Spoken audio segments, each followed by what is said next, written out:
అన్నం విడిగా కూర విడిగా ఏం వండుకుంటాము, రెండు ఒకే దెబ్బకైపోతే బాగుండు అనుకుంటున్నారా? అయితే మీకు ఈ 1 pot sambar rice perfect recipe అనే చెప్తాను. ఎలా చేసుకోవాలో కూడా చెప్తాను.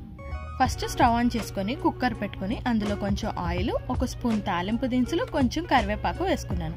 ఇది కొంచెం చిటపట్లాడిన తర్వాత ఉల్లిపాయ, పచ్చిమిర్చి, టమాటా వేసుకున్నాను. తర్వాత ఇంట్లో ఉన్న వెజిటబుల్స్ అన్నీ కట్ చేసి వేసుకున్నాను. ఏమేమి వేసానంటే బెండకాయ, బీట్రూట్, బీన్స్, క్యారెట్, పొటాటో, సొరకాయ అండ్ అరగంట పాటు నానబెట్టుకున్న పచ్చి బఠానీ ఉన్నాయి కదా, గ్రీన్ బఠానీ, అవి కూడా వేసుకొని మొత్తాన్ని బాగా మిక్స్ చేసేసాను. ఆ తర్వాత సరిపడినంత ఉప్పు, కొంచెం పసుపు వేసుకొని మళ్ళీ మిక్స్ చేసేసి దీన్ని ఒక 5 నిమిషాల పాటు మగ్గనివ్వాలి. తర్వాత 1 స్పూన్ కారం, 2 స్పూన్లు ఎంటీఆర్ సాంబార్ పౌడర్ వేసుకున్నాను.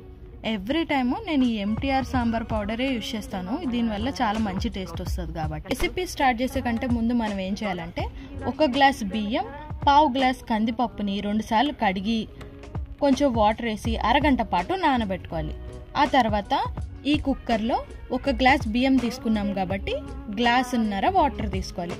1/2 కప్పు కందిపప్పు తీసుకున్నాం కాబట్టి 3/4 కప్పు వాటర్ వేసుకోవాలి. మొత్తాన్ని బాగా మిక్స్ చేసేసుకున్న తర్వాత మనం ఇందాక నానబెట్టుకున్న రైస్, కందిపప్పు కూడా కొంచెం కొంచెంగా వేసుకుంటూ మొత్తాన్ని కిందకి పైకి బాగా కలిపేసి ఆ తర్వాత కుక్కర్ మీద మూత పెట్టి విజిల్ కూడా పెట్టేసుకోవాలి.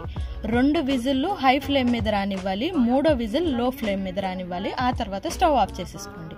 చూసారా ఎంత పర్ఫెక్ట్గా కుక్ అయిందో. తర్వాత చిన్న నిమ్మకాయ సైజ్ అంత చింతపండుని వాటర్లో నానేసి చింతపండు రసం చేసుకోండి. ఈ రైస్లో ఆ చింతపండు రసాన్ని వేసేసుకొని లాస్ట్లో కొత్తిమీర వేసుకొని మళ్ళీ మొత్తాన్ని బాగా కలిపి ఒక 5 నిమిషాల పాటు స్టవ్ మీద అలాగే ఉంచండి, సిమ్లో పెట్టి. తర్వాత కొంచెం గీ కూడా యాడ్ చేసుకొని మొత్తాన్ని బాగా మిక్స్ చేసేసి ఆ తర్వాత సర్వ్ చేసుకోండి. అమృతం లాగా ఉంటుంది. నచ్చితే మీరు ట్రై చేయండి.